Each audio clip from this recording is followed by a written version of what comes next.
denunciando por varios lados, ¿no? Por eso yo le decía, tiene varias patas, porque ADEOM también está observando de manera crítica esta compensación y este accionar. De hecho, esta compensación es la que deriva en cierta investigación que termina dando como resultado las dudas sobre este $500,000 que no se puede justificar a entender de la directiva de ADEOM y su posterior expulsión del tesorero. Pero lo que enciende la primera luz de alarma, por lo que me dicen dentro de ADEOM, es precisamente esta compensación a la que hace referencia el propio Lerete. Pero tengo que empezar con otro tema, porque en este momento el diputado canario está en el juzgado de Atlántida por una situación hartamente conocida, pero que cada vez se agrava más. Alfonso, te recibo con mucho gusto. Buen día, bienvenido. Buen día para ti, Cecilia, para toda la audiencia. Buen comienzo de año, buen 2023. Y lo arrancamos aquí en Fiscalía de Atlántida, en Fiscalía porque un grupo de vecinos del balneario Cuchilla Alta se comunicó con nosotros en la jornada de ayer. Nos pidió por favor si podía acompañar a este contingente de unos 6, 7 vecinos aquí a Fiscalía porque presentaron una nota donde allí marcan la preocupación manifiesta de una ola de ocupaciones que se están dando en ese balneario. En este sentido tuvimos acceso y está en nuestro poder también un documento que ayer mismo se presentó en el municipio de La Floresta, donde se denuncia toda la situación, donde se da nombre y apellido de la persona que circula en una camioneta de alta gama por el balneario y donde todas las miradas apuntan hacia esa persona que estaría ocupando ilegalmente estos terrenos para a posteriori venderlos. Sí. Y en este sentido, esa documentación que ingresó al municipio de Floresta, yo no bien termine la entrevista contigo, me voy a comunicar con nuestro concejal, allí con Vicente Micone, a los efectos de que el municipio se constituya aquí en sede de Fiscalía para hacer la denuncia. ¿Por qué digo esto? Porque es importante que toda la audiencia lo sepa, pero muy especialmente los que toman decisiones en los municipios y en la Intendencia.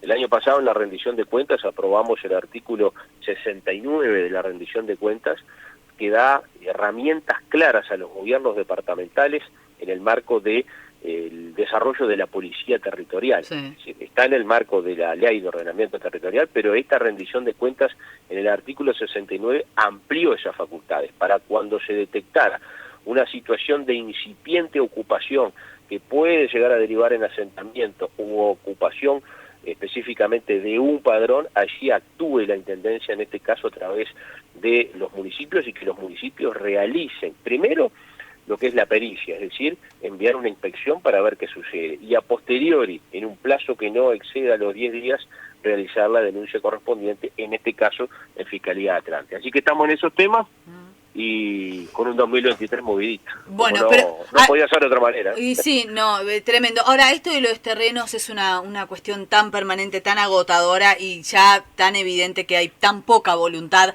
para resolver estos asuntos. Se le tira la pelota a la justicia cuando en realidad hay otras herramientas para aplicar. Pero contame en este caso qué fue puntualmente lo que pasó. Esta camioneta de alta gama entonces es identificada en reiteradas oportunidades por vecinos, ¿y cuál estaría siendo el modus operandi? Ir y cercar todos terrenos por allí por Cuchilla Alta. ¿Ya tiene derechos posesorios? ¿Cómo es en este caso el mecanismo, Alfonso? El mecanismo es habitualmente de los tradicionales, constituirse en el lugar, delimitarlo en sí, como tú bien decías. A veces la delimitación pasa por alambre, pasa por postes, pasa por bolsas de nylon cada 15 metros, con un piolín, depende de la modalidad. Acá quizás es un poco más sofisticada, donde allí se colocan determinados mojones, dando la impresión de que es absolutamente legal toda la operación que allí se está realizando, y a posteriori los que son los propietarios en sí de los terrenos, que muchos viven en Montevideo, ahora son alertados por vecinos de la zona, sí, llegan hasta el lugar y ven esa situación. Entonces allí, con la documentación a la vista, lo que hacen, en este caso lo que hicieron, fue presentarse en Fiscalía diciendo, bueno, mire, este es el padrón, tal, este es el título de propiedad, en algunos casos son derechos posesorios del año 1967, es decir, hubo un vecino que es de Montevideo y que en el año 1967 compró en Cuchilla Alta y el terreno contiguo lo empezó a limpiar, lo empezó a mantener libre de roedores, etcétera, y pasaron los 30 años, se hizo la prescripción, que es lo más normal en aquel momento, era lo más normal. Hoy bajó de 30, bajó a 20 años. Sí. Después de la prescripción falla la justicia, que ellos son los verdaderos, como yo siempre digo, los verdaderos derechos posesorios, porque es legal los derechos posesorios, ahora no es algo ilegal, es legal, y el tema es cómo se emplean, cómo se utilizan. Claro. El gran tema es el cómo, donde obviamente muchas veces notarios y los propios operadores inmobiliarios y vecinos, obviamente que no hacen cumplimiento a la esencia en sí del derecho posesorio y lo utilizan como una moneda de cambio para ocupar y vender prácticamente a los 3-4 días al triple o al cuádruple del valor que de repente lo pueden haber conseguido. Pero en definitiva, ese es el modus operandi. Trabajaron, según los vecinos lo dijeron, de esa manera, pero claro, alertados de esta situación, rápidamente se movilizaron, se contactaron con un abogado que les hizo un escrito, nos presentaron acá en Fiscalía, hicieron lo propio en el municipio, y de información que tenemos que la semana que viene se van a constituir allí, en el municipio de La Floresta, para pedirle, pero casi que el pedido es como de exigencia con el artículo de la rendición de cuentas que nosotros sí lo facilitamos para que tengan todas las herramientas legales que la ley los ampara, para que el propio municipio actúe y sea quien realice la denuncia en el municipio de aquí de Atlántida. No municipio, fiscalía en realidad. Ahora, Alfonso, en varios balnearios se me ocurre, ahora Jáuregui Berry, se me ocurre San Luis, porque son los que tenemos mayor contacto y donde ha habido un desbande absoluto de este tema de las ocupaciones. Los vecinos van, denuncia, pero mientras se cumplen esas horas, quien toma el terreno ya pone una casillita, pone algo, a veces y la justicia después dice, bueno, acá yo no puedo hacer nada más. Es como una trampa también que se genera por ese retraso, a veces de 24 o 48 horas. Por eso, en este artículo de la rendición de cuentas, los tiempos se acotaron, son tiempos más rápidos, son tiempos donde Fiscalía puede actuar de manera con celeridad, pero a su vez con el respaldo también, y para nosotros nunca lo tuvo, tengo que ser muy claro esto, en los últimos años, la Intendencia. En su momento la Intendencia dijo, sí, nosotros realizamos casi como 500 denuncias en 5 años. En realidad 500 denuncias son para un semestre. Sí, sí. Un semestre. Es decir, acá realmente la Intendencia tiene que asumir el rol protagónico que ahora la ley se lo da, que es de la denuncia, pero de la denuncia inmediata. Y si no, que esto es importante también decirlo, si la Intendencia no denuncia la situación y el Poder Ejecutivo en su momento tiene que actuar, por ejemplo, para regularizar un asentamiento que se haya creado, esa regularización va a ser a costo de la Intendencia y no del Gobierno Nacional, que esto no es un dato menor, ¿verdad? Apuntando a que no se generen nuevos asentamientos. Pero claro, hay distintas modalidades. Lo que es la ocupación para que de futuro va a ser un asentamiento y la ocupación parcial, es decir, de un terreno, de 2, de 4, de 5, para revender, que seguramente eso no va a ser un asentamiento, pero sí es una acción obviamente ilegal. Ilegal, es un robo, Exacto. ¿Qué es lo que se pretende ahora? Que la justicia por lo menos lance una orden mientras se recorren otros caminos para que no se pueda hacer nada en esos terrenos. Exacto. Lo que pretenden los vecinos es que desde Fiscalía, en este caso, se tome la resolución de no innovar, es decir, hasta tanto se verifique toda la documentación, porque la documentación es la que va, en definitiva, a comprobar si el que hizo la denuncia tiene razón y por tanto la otra persona tiene que abandonar, o lo contrario, porque a veces se dan situaciones contradictorias. No siempre, en todos los casos, sucede lo que te estoy narrando. A veces son duelo de quienes ocupan, ¿verdad? Es decir, uno ocupó y viene otro y quiere ocupar y entre ellos se pelean y allí empiezan a buscar lo que es la paternidad en sí de ese terreno. No es este caso, porque tenemos la información, tenemos los documentos y conocemos, de las 5 o 6 personas, conocemos a 2 de hace mucho tiempo y por lo tanto son, en el caso de ellos, 2 vecinos de hace años y años de Cuchilla Alta. Pero las modalidades, las actuaciones y cómo se van presentando los casos difiere. Por eso no hay una norma específica para tal o cual caso. Y por eso a veces es tan difícil laudar de manera general, ¿no? Pero lo que se está reclamando entonces, primero que la justicia ponga un parate y después que tanto el municipio como la Intendencia cumpla su rol de policía territorial, controle, verifique, etcétera, y no permita. Exactamente. También hay que tener mucho cuidado porque tenemos que recordar un caso del exalcalde del municipio de La Floresta, que hoy ya no está más, ya sabemos el caso y sabemos por qué en su momento tuvo que renunciar, pero en aquel momento hubo una posición disímil por parte de la Intendencia de Canelones, mientras por un lado se le había dado el pago de un convenio de contribución inmobiliaria, y me estoy refiriendo a la zona de Caribe Oriental, la zona del balneario San Luis, a un vecino se le había dado un convenio para pagar habilitado en la capital departamental. El alcalde, el exalcalde en su momento, había bloqueado esa posibilidad y se lo había adjudicado a otra persona. Es decir, eso nadie me lo contó, lo vi la documentación, vi todo. Entonces, ese tipo de conductas disímiles son las que la Intendencia no se puede permitir esgrimir, porque es el órgano rector en la materia para que no haya equivocaciones. Si vamos a la Intendencia buscando respaldo y encontramos esta situación tan errática, ¿qué nos va a esperar, no? ¿Qué vamos a esperar? Bien, vamos a guardar, ojalá que la justicia actúe rápidamente aquí y se termine con esta situación que además a los vecinos sé que los preocupa mucho, ¿no? Los preocupa mucho por todo lo que arrastra detrás. Alfonso, nos metemos en el otro tema que tiene que ver entonces con una denuncia incluso presentada por el propio ADEOM Canelones sobre presuntas irregularidades cometidas por su ex tesorero que ya ha sido expulsado, pero cuya investigación arranca a propósito de esta compensación especial otorgada desde la Comuna Canaria hacia esta persona. Vos estás haciendo referencia incluso a temas de corrupción, de amiguismo y de falta ética al dar una compensación a un dirigente sindical. Bien, vamos por partes. Primero, las decisiones que pueda tomar cualquier organización, tanto en el ámbito público como en el ámbito privado, pero en este caso vinculadas con el gremio, son puras y exclusivas del gremio. Es decir, cuando digo son puras y exclusivas, uno puede llegar a opinar, pero evidentemente desde la vida interna e institucional de un sindicato que tiene un vínculo, en este caso, porque está dentro de una organización que se llama Intendencia Departamental de Canelones y cuyos funcionarios deciden, en este caso, agremiarse, sindicalizarse, para tener un vínculo con quien viene a oficiar, en este caso, en la vieja terminología que se utilizaba de patrón, es el intendente, para conseguir mejoras salariales, para conseguir mejoras en el ámbito laboral, y ya sabemos que ese vínculo es histórico, tiene que existir y debe ser así. Por eso, en la resolución como tal, nosotros no vamos a ingresar porque es una resolución del gremio. Pero esa resolución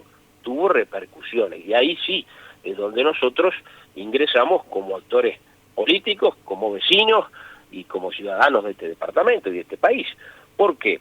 Porque evidentemente la expulsión, en este caso, de un afiliado del sindicato que revestía ni más ni menos que la condición de tesorero, manejaba dinero, manejaba ingresos, tomaba decisiones, hacía movimientos, que es expulsado, en este caso, del sindicato, resulta ser que tiene, a su vez, una vinculación, y ahí es donde me une a mí, como condición de político.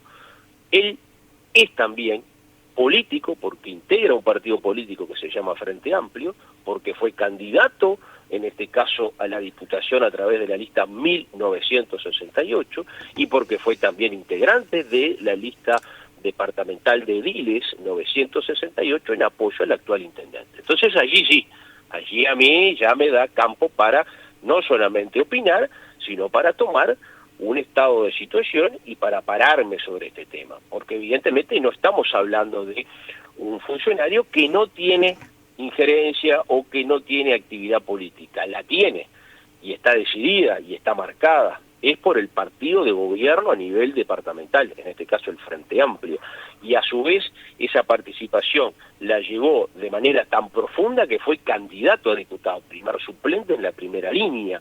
No estamos hablando de una persona que esté ajena al andamiaje político. Estamos hablando de una persona muy comprometida con el proyecto político Frente Amplio y con el proyecto político de su lista, que en este caso es la 1968. Pero a su vez, también ese correlato nacional lo lleva a lo departamental a respaldar en su momento la candidatura del actual intendente de Canelones para la reelección. Por tanto, allí hay una vinculación muy fuerte con todo el tema político partidario. Pero a su vez, si este tema me refiero a la expulsión como tesorero, en este caso de el sindicato. Tiene un ingrediente que no es menor, que por un lado lo que es el sindicato habla de que allí hubo situaciones irregulares en cuanto a $500.000 de pesos, pero el segundo ítem, que no es un ítem menor, que hace referencia a que la administración, es decir, en este caso el intendente, le otorgó una compensación, ¿verdad? Y que eso también fue causal por parte del gremio de la destitución. Ahí también uno tiene el derecho de posicionarse y de opinar. ¿Por qué? Porque el intendente sabía de antemano su condición de gremialista y sabía que éticamente eso es reprobable en el ámbito de la norma moral y en el ámbito de la ética, cuando se habla del gremio, vinculación con, en este caso, intendente, o con ministerio, o con qué autoridad nacional o departamental sea, y de antemano ya sabía que eso iba a generar ruido, a tal punto que hoy se está hablando y a tal punto que hoy se está discutiendo ese tema. Por tanto, todos estos ingredientes, todo este cóctel, evidentemente a uno no solamente le genera la imagen, sino la confirmación del amiguismo, del clientelismo por parte del intendente hacia algunas figuras del Frente Amplio, que queda constatado con este caso, pero que a su vez ya tiene antecedentes con concejales de mi partido que dejaron mi partido y fueron contratados por el intendente, y a su vez también con concejales que fueron candidatos a la reelección, en este caso de la alcaldía.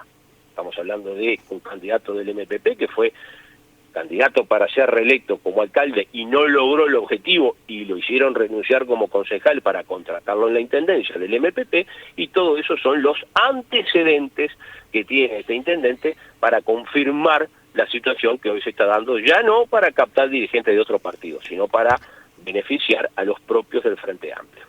Ahora, Alfonso, políticamente, porque por allí vos señalás también en el comunicado que el edil Tamborini ha hecho un pedido de informe para saber el porqué de esa compensación. Es algo que todavía está en blanco, no se sabe por qué el intendente dio esa compensación económica. Exacto, es un tema que vamos a ser bien claros, porque tenemos que ser objetivos, ¿no? Uno no puede actuar como actúa, por ejemplo, el presidente del Frente Amplio, Fernando Pereira, que es un no rotundo y todo lo que hace el gobierno nacional es negativo y siempre tiene el no de como disparador. No podemos ser así.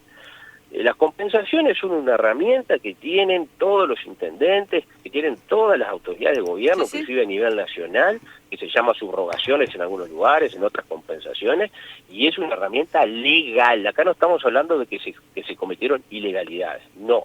Estamos hablando de la ética, que es otra cosa. Por tanto, la compensación es algo legal. ¿Cuándo se aplica?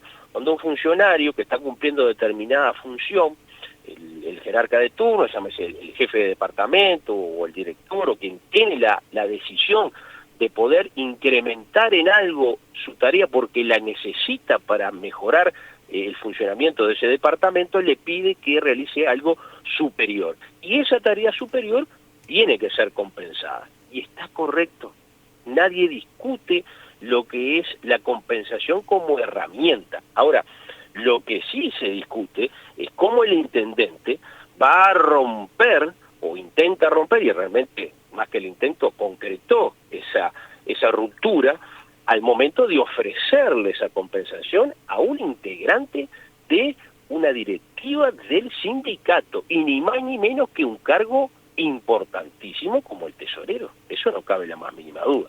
Lo que nosotros tenemos extraoficialmente, y quiero manejarlo extraoficialmente porque estamos esperando la contestación del pedido de informe que realizó nuestro compañero de la Junta Departamental, Marcelo Tamborini, pero extraoficialmente no llegó que esa compensación estaría oscilando los 35.597 pesos. Lo que no sabemos es si fue una compensación única, que esta declaración la hizo el secretario general de la Intendencia a un medio de prensa de Montevideo, o es una compensación mensual, es decir, todos los meses cobra esa compensación. Que después, cuando tengamos este dato, allí vamos a hablar no solamente del monto, sino también de los tiempos que tenía esta persona para cumplir con el sindicato y obviamente con la función que la Intendencia le asignó pagándole determinado monto. Que ese es otro tema que no es para para conversar ahora, porque evidentemente no tenemos todavía la información certera para poder sacar conclusiones, ¿verdad? ¿Y tenés la información de cuál es la tarea que regularmente como funcionario de la Intendencia desarrollaba el tesorero de ADEOM?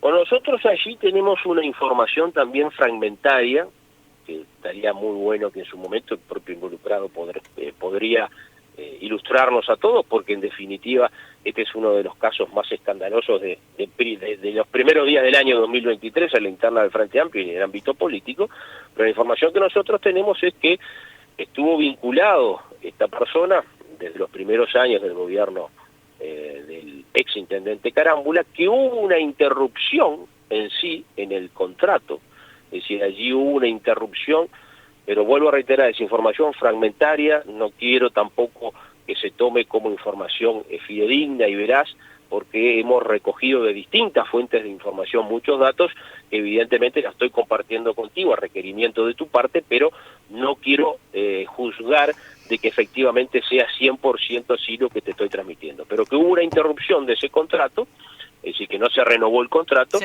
y que a posteriori fue recontratado.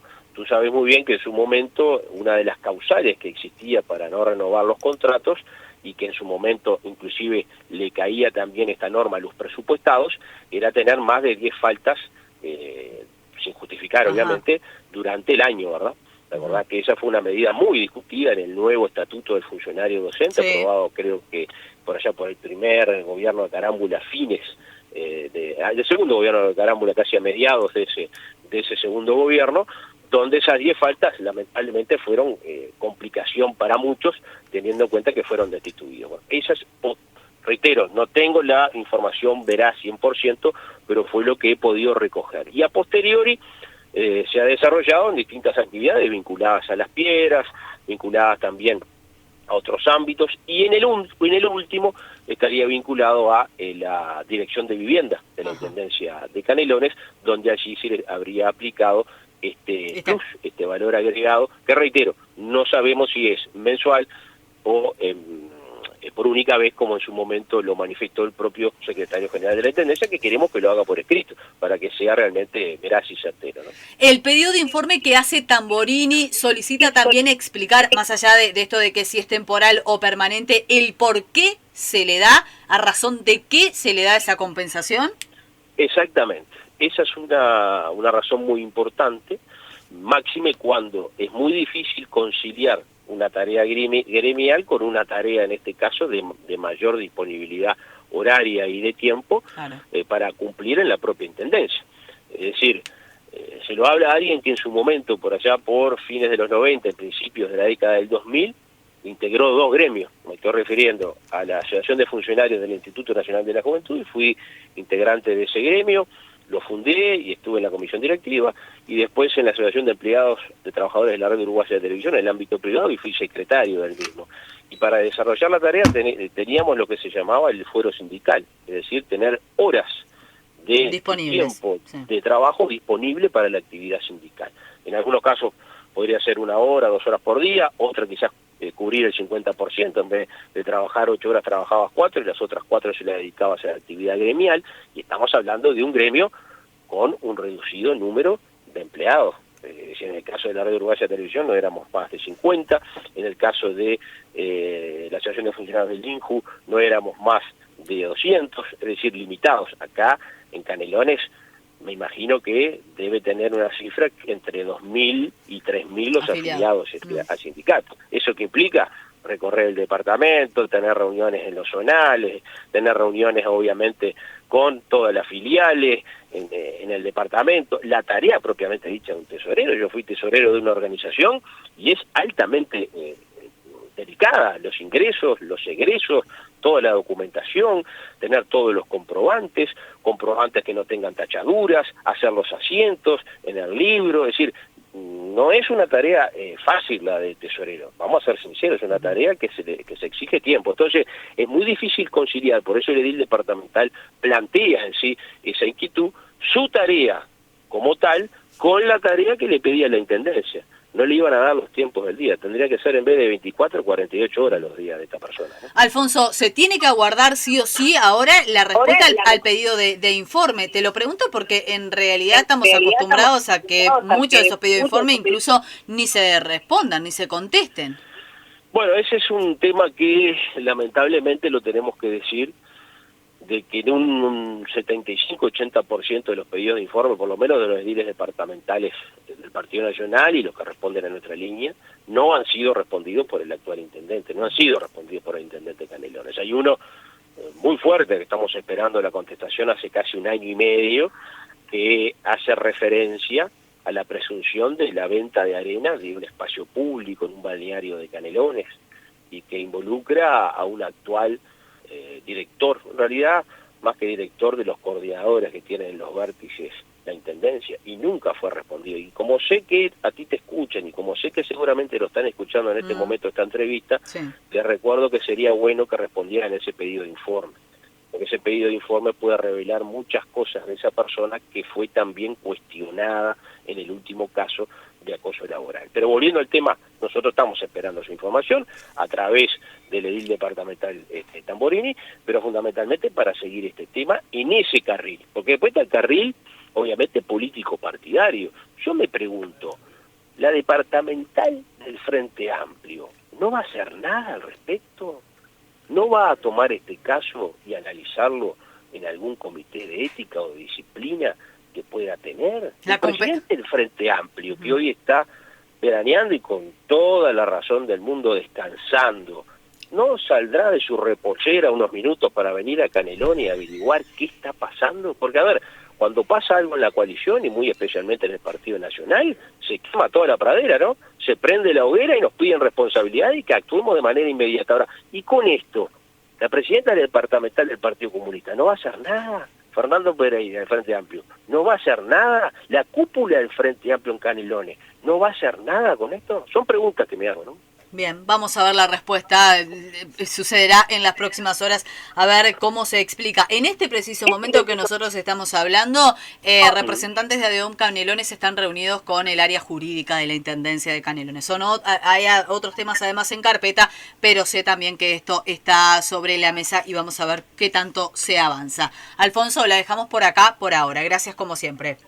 No, gracias a ti, por cierto, como siempre, Cecilia.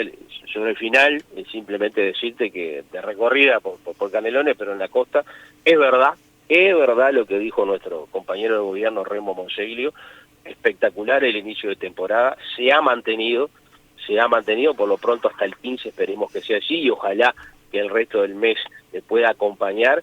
La gente se pecha realmente en las calles de los balnearios de la costa, y eso es una linda noticia que uno quiere transmitir, porque tú sabes muy bien que el turismo fue de los sectores más castigados, más duros en el tema de la pandemia, y que hoy comiencen a resurgir restaurantes, comiencen a resurgir la hotelería, las inmobiliarias, y que ese movimiento ayude para el hoy, pero para todo el año, a nosotros como gobernantes realmente nos da mucha alegría. Ojalá. Así que gracias por el espacio. Un abrazo, que pases bien. Era el diputado canario Alfonso Lerete con el planteo, como lo explicaba además, de